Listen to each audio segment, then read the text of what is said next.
Welcome to Get Rich Education with Keith Weinhold, giving you information and ideas on the investment that has turned more ordinary people into millionaires and billionaires than anything else, and can provide you with more wealth and happiness than you ever thought possible. Now, here's your host, investor, entrepreneur, business owner, and educator, Keith Weinhold. Welcome to the Get Rich Education Podcast, show number 8. I am your host, Keith Weinhold. With listeners now in 90 countries, it's the show where I have just been giving it all away. What makes this show different than other investing shows is that most shows' advice provide ideas and information with how to invest your money. Instead, when both your money and other people's money provide a return to you, you can live a life that few others can. How do you make other people's money work for you? Is that legal? Even if it is, would that be ethical? Well, as you'll see on our show, the answer is emphatically yes to both questions. So, if you just want to hear what everyone else is already telling you, then this is the wrong show for you. Before we get into today's show topic, I let you know that I would tell you how to put less than a 20% down payment on a property and still avoid making any direct PMI premium payment. What's PMI? Private mortgage insurance is an annoying expense that homeowners have to pay for, usually hundreds of dollars a month, that protects the lender, the bank, against the borrower, you, from defaulting. Typically, once you have a 20% down payment saved up or you have accumulated 20% equity in a property over time, you're no longer deemed a risk to the bank and no longer have to pay PMI. Well, 20% equity in a property represents an element of risk and opportunity to you, and equity has a rate of return of 0. You realize all those things if you listened to episode number 6. So here's what I did to circumvent this. I bought our home where my wife and I live with a 5% down payment. I'll never make a direct PMI payment, yet I have a great 30-year conventional fixed rate of 3.5%. How did I do this? What I did is I offered to pay our seller the full asking price for the home.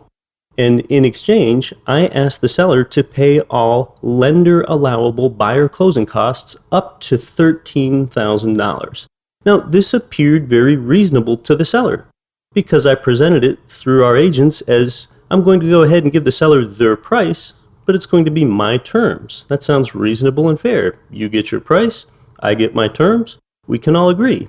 Well, one of the costs that I had the seller pay out of that $13,000 concession to me was upfront PMI, not monthly PMI. I had them pay upfront PMI in full to my lender, which cost $7,000. So if you pay upfront PMI, you don't have a monthly PMI payment, and I had the seller make that payment for me. So with the $7,000 in upfront PMI, I still had $6,000 left over to spend toward my other closing costs.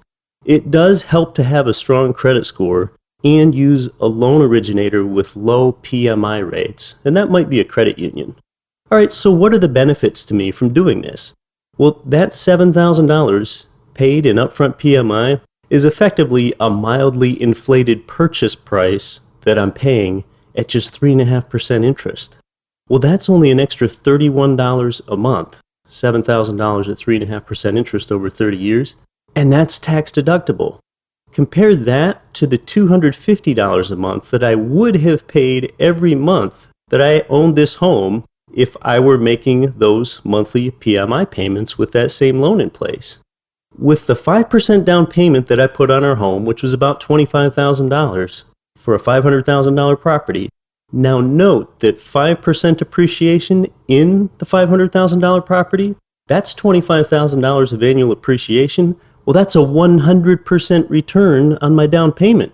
I only put $25,000 down, 5% appreciation in a $500,000 property is $25,000 of benefit.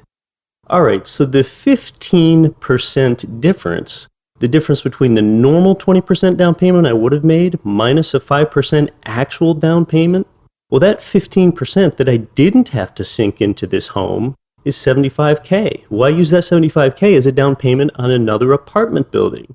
That building returns 25 to 30% or more per year for the 2 years I've owned it, as this asset class often does to a moderately experienced real estate investor. So basically, the best way to separate equity from a property is to ensure that it never goes in there in the first place. So yes, it's a creative financing strategy inside of a conventionally financed product. So we talk about different types of investing at Get Rich Education, but why does real estate get to be a steady theme here? It's created more multimillionaires and billionaires out of ordinary people than anything else.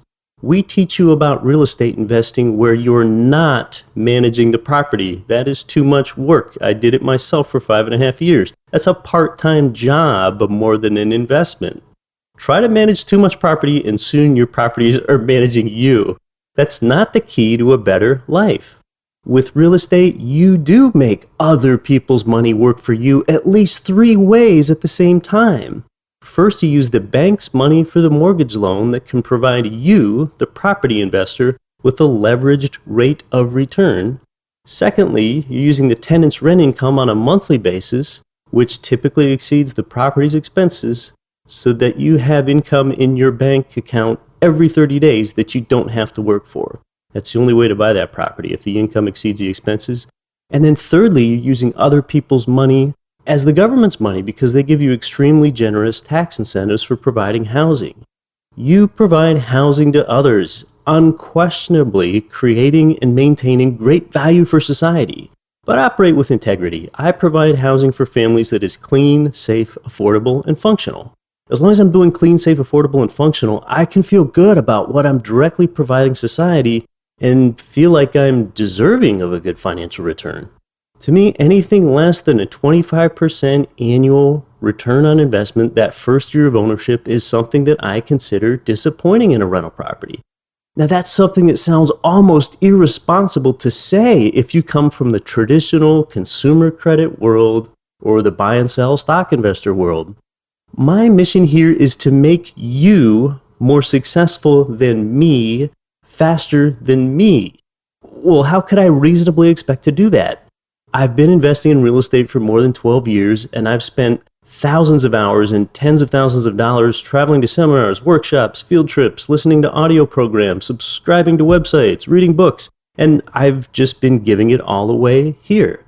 I paid the full price for a lot of my mistakes. I paid full price for the lesson.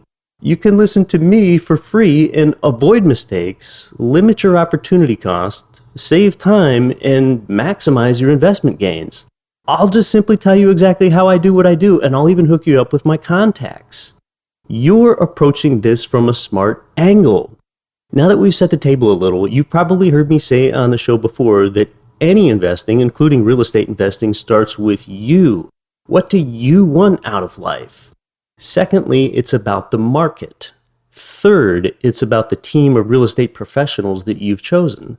Then and only then do you start searching for the property. Fourthly, the market is more important than the property. So then let's talk about real estate market selection. Keep in mind that perhaps the number one answer to most real estate related questions is it depends. So we're often going to be talking in general terms this week. Real estate has a lot of moving parts, so there are going to be times when you might think, well, I've heard an exception to that guideline. So whether you're interested in real estate that's residential, commercial, industrial, office, retail, mobile home park, or storage units, the old real estate motto, location, location, location, still rings true today. As thinking and acting in expansionary terms is a central theme at Get Rich Education, well then let me ask you something, all right? How would you like it if I said the next investment property that you buy has to be within the same block that you live in? That's it. You must buy your next property in the block where you live now. Well, you probably wouldn't like that very much, would you? You would find that limiting. How would you get a good deal? it's not very likely that you're going to find the property type that's most desirable or profitable.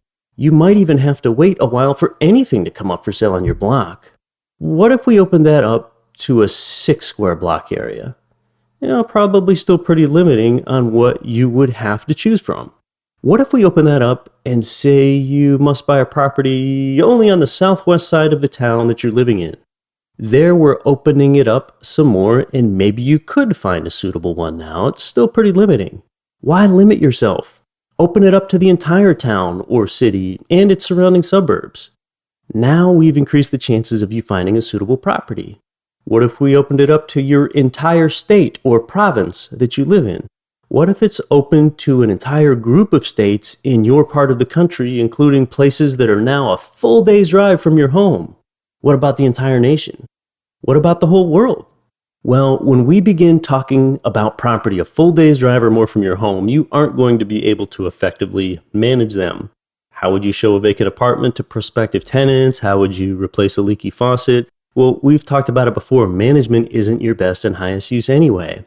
When I mentor new investors that are going to buy locally, I tell them it's not mandatory, but where possible, manage your own properties for 1 to 2 years so that you understand management from the inside. It will help you throughout your investment career. But depending on where you live, you might have to invest outside of the area that you reside in order to generate a sufficient rate of return. That's why both the market and the team of professionals you choose, including that key reputable property manager, those things are more important than the bricks and mortar of the property itself. Generally, a property's monthly rent needs to be at least 1% of the property's purchase price in order to have a monthly income that exceeds the monthly expenses, which is called positive cash flow. All right, so for example, a $200,000 property needs to have a monthly rent income of $2,000 or more. There's that 1% rent to value ratio, $2,000 a month being 1% of a $200,000 property. That's the rent to value ratio, or RV ratio, to get passive cash flow after your 20% down payment at purchase. If a property's monthly rent income does not exceed all the monthly expenses, don't buy the property. I can't emphasize that enough. If a property's monthly rent income does not exceed all the monthly property expenses, then don't buy the property.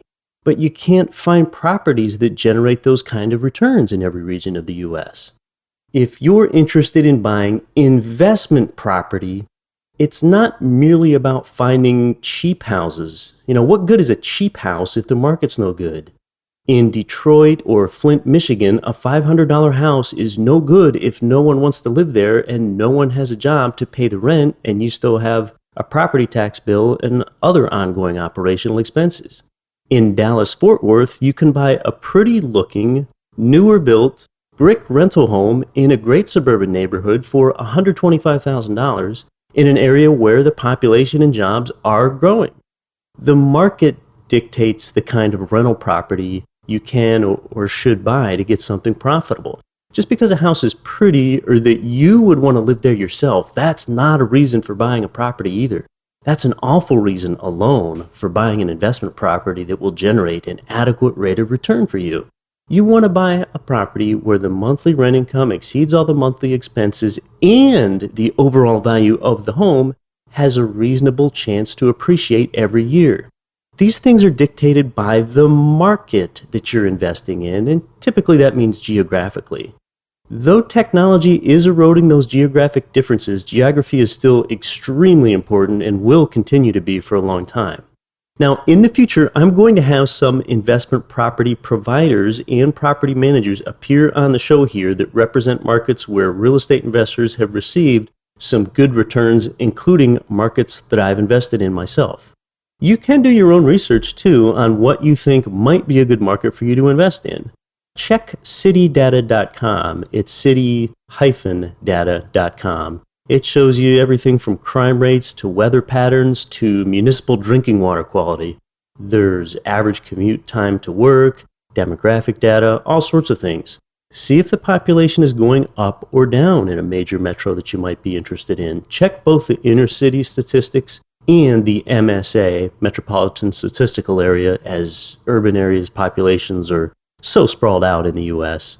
Go to the Chamber of Commerce website and see what the stories are in that market. The Chamber often is going to paint an overly optimistic picture. Click into the business pages of that city's newspaper or skim some blog content for stories. Look closely at job growth. What are the economic drivers that create and sustain jobs there? And are those jobs sustainable, or is it a job sector that can be easily outsourced and automated to another country in the future? I don't only want to know what's going on in a market today, I want to know what I can reasonably expect to happen in a market tomorrow. Sixplex could be full of employed tenants today, but those tenants are going to move out someday. So I want to know that when the tenant vacates, I'll have a reasonable expectation that the next tenant that moves in is going to want to live in this market and will have a job and an income to support my future rent income. Are there major companies, major employers, different areas of development, and different industries that exist in a city? You don't just want a strong economic base, you want a broad economic base. You don't just want a one- or two-legged economic stool. If you invest in a little town of 5,000 people that's dependent on a local gypsum mine, or even if gypsum mining is strong now, if the gypsum mine dries up or the price of that commodity goes down or environmental regulations shut it down, for some reason it's no longer economically feasible to extract it, well, then there's a lot more risk there than there is in a larger market, a larger one that's going to be more economically diversified. A large metro market might have tens of thousands of companies and numerous Fortune 500 companies, not just present there, but headquartered there. That market could have vibrant sectors in services, finance, manufacturing, construction, hospitality and leisure, health services, transportation, utilities. See, this is why in general I prefer larger markets to smaller markets. It's also important to me that I invest in an area that is growing. A growing population is an important part of an economic infrastructure. A growing population with job creation among diverse industries is what gives real estate value. Real estate has a significant supply-demand component. That part is just economics 101. On the demand side, a growing population boosts the need for goods and services, especially housing units, which in turn leads to more economic growth and higher profitability. On the supply side, loads of developable land keeps housing prices from rising too far too fast where you have a ton of developable land. Think Texas, where property prices are low. That's because supply can keep up with demand. On the other hand, a limited supply of developable land can make demand exceed supply in a prosperous place. Think about Manhattan Island. Think about San Francisco. Those places are hemmed in by water. They have rent control. Their high housing demand and low supply leads to housing prices that are so high that they don't even make any sense to buy and rent to others. The RV ratio doesn't work. The rent income doesn't keep up proportionately to the high purchase price. Those markets are on the coasts. The Atlantic and Pacific coast generally have RV ratios that don't make sense as landlords. There are a few reasons for that. Homeowners want to live close to water and they drive up prices beyond what makes sense in a factual form. Feelings trump facts in one's home, and in ROI-driven investments that we're talking about, these are based on facts, not feelings. Another reason coastal markets make less sense for investors is that institutional money, like hedge fund money, is often invested in major coastal markets, driving up prices there and putting those rent-to-value ratios, RV ratios, out of reach for what makes sense for everyday investors. Foreign buyers also tend to buy in pricier U.S. coastal markets more so than they do in inland markets. Foreign buyers often can't get loans, and when foreign buyers can't get loans, they must pay in all cash. And when they pay in all cash, they don't need a bank appraisal, and bank appraisals typically put ceilings on prices. Well, that ceiling is removed when those foreign buyers are paying all cash. So that's another reason that people overbid and heat up coastal markets.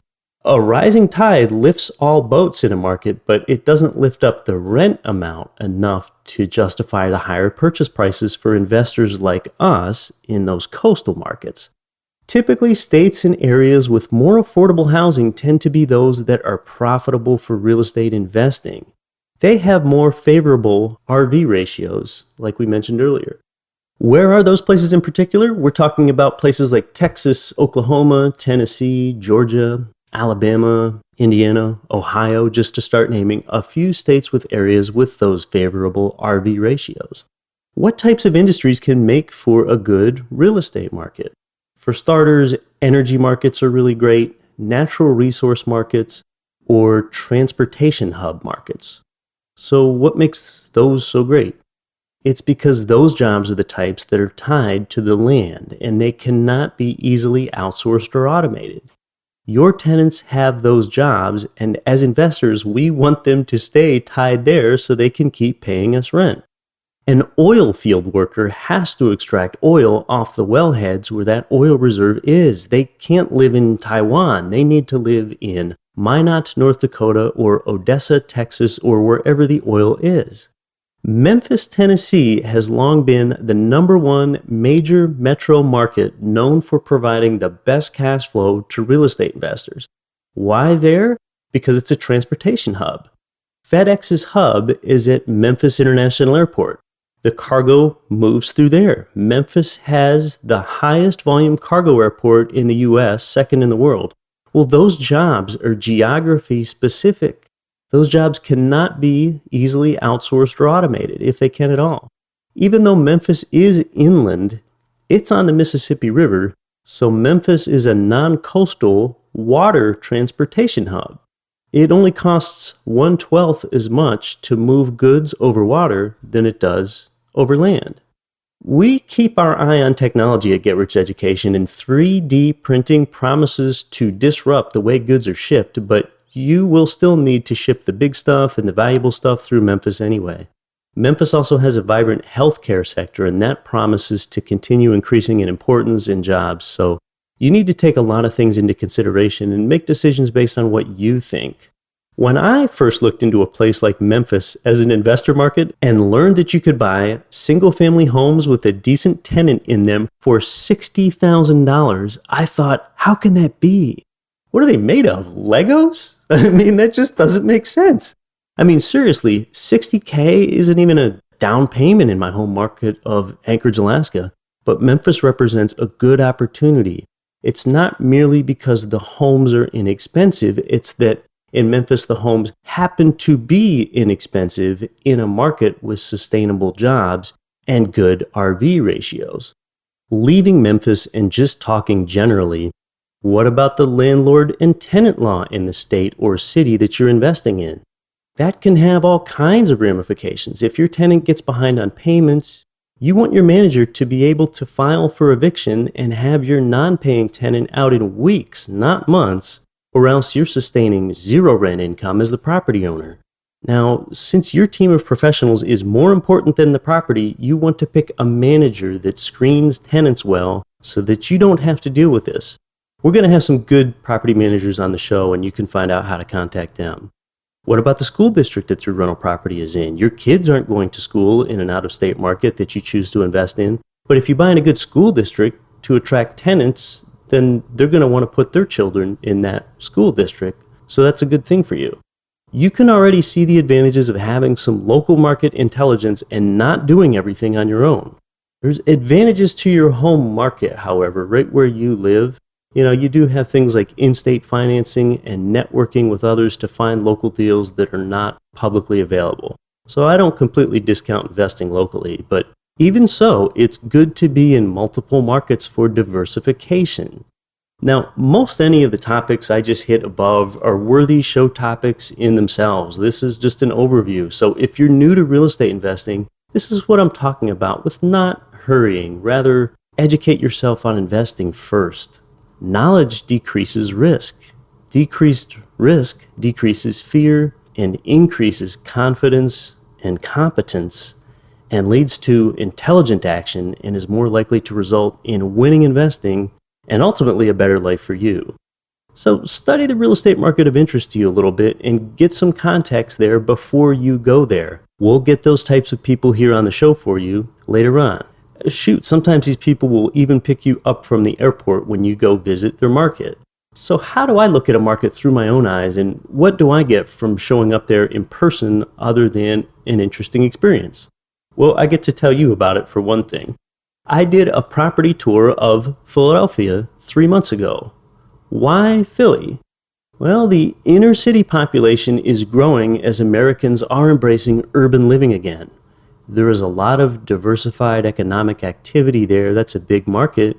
And the RV ratios on properties seemed to make sense to me. So the typical offering there in Philadelphia had a monthly rent income of $900 and a purchase price of $70,000.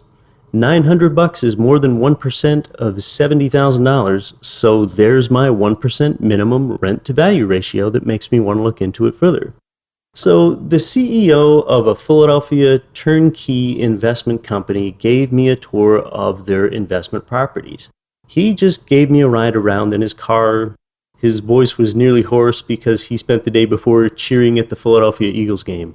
So first we met his staff at their office, and then we drove around urban avenues, and he explained that their company buys bank foreclosed properties and properties in need of rehab at deep discounts. And once their rehab team is done, they put a tenant in the property, and then they sell that property to investors like me and you. That method is called turnkey real estate investing, so that the rehab and tenanting is already done for the investor before they buy. It's one way that I really like to buy. That way, when I buy the property, it's already fully rehabbed. It often has a new kitchen, a new bathroom. Sometimes it includes new plumbing and electrical. And it already has a tenant in it, so I'm getting rent from day one, and it probably won't need many repairs or maintenance for a while either, since it's just been rehabbed. So when we drove around Philly and he got to show me the properties, I learned that the typical property is a 3-bed, 1-bath, 1,400 square foot row house with no garage in West Philadelphia and Southwest Philadelphia. A row house is a home attached to adjacent homes. These were made of brick, built 60 to 80 years ago. Well, that submarket is willing to accept the fact that there is just one bathroom in the home and that there isn't any garage there. This is inner city. Some of the tenants don't even own cars. Many of these homes were in gritty inner city neighborhoods. They were graffiti-free and they weren't blighted, but they were simple and older. Public transportation proximity was a key factor in that market. How close was the property to commuter bus lines? How close was it to the trolley line, to elevated trains? The public transportation infrastructure is an amenity and has value to tenants in that market. The turnkey provider pointed out to me that their company likes to deal with properties about 1.5 blocks from the public transportation lines, far enough away so the area is quiet, close enough for tenant convenience. I mean, that's something I wouldn't have thought about if I were just out there looking on my own. Something I pointed out to the provider that he said he wasn't thinking about is that my eye was on the pedestrian traffic. And I'm not just looking at what people are wearing. Are pedestrians on the urban Philadelphia sidewalks in these neighborhoods moving along gainfully as they walk? Are they walking with a sense of purpose, like they need to get somewhere? If so, they're more likely to be productive, employed, and capable of paying rent. One neighborhood over from where I see that, I see pedestrians that are shuffling around, loitering on the corner, drinking something out of a brown paper bag. I mean, what kind of tenant am I going to be able to attract to a home that I would buy in that lesser neighborhood? Probably not one that's going to responsibly pay the rent every month. But if I buy property too close, like 10 blocks or less, from the bustling inner city universities at the University of Pennsylvania and Drexel University, the properties are nicely prettied up, but prices rise disproportionately high in relation to the rent income, which lags behind. I might find a property with a $2,000 rent income there, but it's going to cost me $400K. Well, that's an RV ratio of 0.5%, and those numbers just don't work for an investor that wants positive cash flow every month. So major metros have a sweet spot. If you buy an expensive property, the rent income does not rise proportionately to meet the higher purchase price. But if you buy a very low-end property in a war zone, Even if the RV ratio exceeds 1%, you often run into a whole host of problems, safety of tenants and neighbors, and your manager actually getting your rent collected. So find something in the middle. Even if you learn that a metro is profitable for real estate investors, you still can't just go out there and throw a dart at a map and think that you've got a winner. We found that out in this Philadelphia turnkey real estate company that won't buy properties just over the city line in Upper Darby, Pennsylvania, for example, because the property taxes in that jurisdiction are prohibitively high for investors. So, all right, think about what you have the ability to do here. When you buy a turnkey property, you're helping neighborhoods get a facelift, sort of healing America one home at a time. You're providing a rehabbed home to a family. You basically helped provide jobs for the contractors that worked to rehab that home, from pipe fitters to drywall texturers and window installers to a janitorial service company. Now, it's not completely altruistic. Buy educated, buy right, and you can be a profiteer. I didn't buy in Philadelphia. Few markets check every box. My concern was that their local landlord and tenant law meant that a tenant can fall 3 months behind in rent or more before they can be evicted. Well, if the tenant doesn't pay the rent for 3 months, I don't want to be the owner of that property. Philadelphia might be right for you and you might do great there. It's just that I've experienced bustling markets with similar RV ratios where I can get an eviction in weeks, not months. And I usually don't need to get an eviction at all because I choose a good property manager. So it's not about what you think is a nice property or a nice place to live either when it comes to investing. For example, the Philadelphia submarket accepts living in an 80-year-old home with 1 bathroom. Yeah, that's a housing stock that exists in West Philadelphia, and the market and employment fundamentals are there to secure the income stream. Now, for something totally on the other end of the spectrum, last year my wife and I toured property in the Philippines. I kind of did it more out of general interest than I thought that I would really buy anything, just on a little diversion from our vacation there. The tenants in those units are gainfully employed and they pay the rent in brand new construction homes that are newly built without any hot water and no washer dryer. Well, within that region and culture, that's normal region-wide. Whether we were in rural Tarlac province or in urban Metro Manila, Filipino tenants typically don't have hot water or washers and dryers. They hand wash their clothing in basins and hang it on a clothesline. I guess that could be a good investment from an investor standpoint. It's not about how you live, it's about providing housing for your tenants. If that were in the US, I don't think I would consider it functional, and no respectable tenant would really accept that here. My wife speaks the local language, and so did the Filipino real estate agent, but the agent's English was rough, and I was definitely the only one there that understood the language of investing. We got nowhere. I couldn't even calculate an RV ratio, let alone figure out if the property might produce positive cash flow. Now, I've got to admit, I could have bought in Philadelphia, but I was completely out of my element in considering buying any rental property in the Philippines. Besides the cultural divide, I had no understanding of the laws over there. I had no vetted team there. I had no reliable way to leverage a good property manager that had that street level knowledge. Even here in the US, 95% of real estate agents cater to selling homes to owner-occupied families, not investors. Most agents here might as well be speaking another language if they don't speak investing.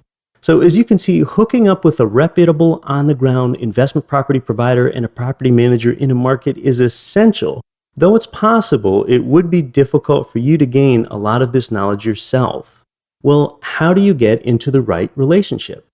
The relationship where you buy a property where the monthly rent income exceeds all the expenses, which is the only way to buy. That's investing.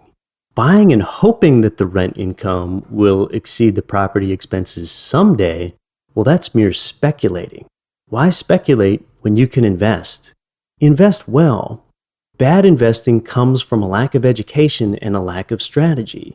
And unfortunately, a lack of being connected to the right people. Well, how are you going to find someone with that submarket knowledge? How would you possibly hope to find it in a market that has vibrant, diverse business sectors, a gainfully employed tenant base, RV ratios that make sense, a landlord-tenant law that tilts to the investor's favor, and a reputable property manager all under one roof? Well, for the next show, I went straight to the metro area that checks all these boxes and is also arguably the most profitable investor market in the United States over the last decade. I've been familiar with a provider there for years. So yes, you're going to hear directly from the owner of a prominent, reputable turnkey provider who also manages properties for you in that market on the next show. I'm going to bring him on. So this will be where the rubber meets the road, and you will learn all about both his market and his company. And when it comes to investing there, I'm going to get all the best answers for you directly from him. I can't wait to share that with you. Until then, go out and don't quit your daydream.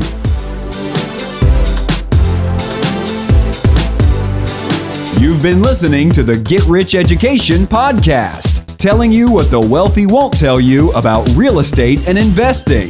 If you enjoyed the show, please take a minute to visit iTunes and leave your comments.